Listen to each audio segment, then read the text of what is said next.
రాష్ట్ర విభజన తర్వాత 3 ఎన్నికలు జరిగినాయి. అందులో 3 సార్లు విజయవాడ తెలుగుదేశం పార్టీనే గెలిచింది. 2014, 2019లో కేశినేని నాని. ఈ దఫా కేశినేని చిన్ని. 3 సార్లు విజయవాడ గాని, గుంటూరు గాని వైసీపీ వల్ల కావట్లేదు. ఎన్ని ప్రయోగాలు చేసినా ఫెయిల్ అవుతానే ఉంది. అట్లాంటిది ఇప్పుడు విశేషం ఏంటయ్యా అంటే, కేశినేని నాని అసలు తెలుగుదేశంలో ఎందుకు వ్యతిరేకించాడు? ఎందుకు విభేదించాడు? నియోజకవర్గాల్లో స్థానిక నాయకుల పెత్తనం అయిపోయింది. నన్ను పట్టించుకోవట్లేదని. విజయవాడ వెస్ట్‌లో వచ్చాడు బుద్దా వెంకన్న నాగుల మీరాలతో పడేది కాదు. వాళ్ళకి అధిష్టానం అండుండేది. నానిని పక్కన పెట్టేవాళ్ళు. నాని చెప్పినా వినేవాళ్ళు కాదు.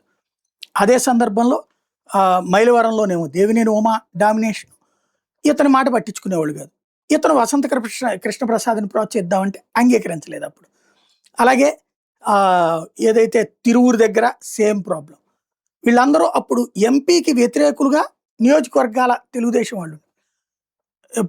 ఏది ఎమ్మెల్యేలు కావచ్చు, ఓడిపోయినోళ్ళు కావచ్చు. సీన్ కట్ చేస్తే ఇప్పుడొచ్చేటప్పటికి కేశినేని చిన్నికి అంటే ఆయన చంద్రబాబుని నమ్ముకున్నాడు. ఆయన వల్ల కాల. కేశినేని చిన్ని లోకేష్‌ని నమ్ముకున్నాడు.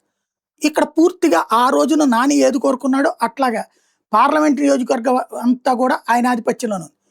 ఇప్పుడు వన్ టౌన్ బీజేపీ అయినా బుద్దా వెంకన్న వీళ్ళతో మంచి కాంటాక్ట్స్ ఉన్నాయి. వాళ్ళు ఈయనకి అపార గౌరవం ఇస్తారు. నానిని అవమానించారు, వేధించారు. చిన్నిని నెత్తిన పెట్టుకుంటున్నారు.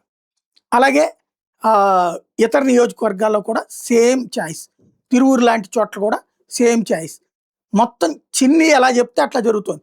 తిరువూరు లాంటి చోట్ల ఎమ్మెల్యేనే వ్యతిరేకించి మరి స్థానిక నాయకులందరూ ఈయన మాట వింటున్నారు.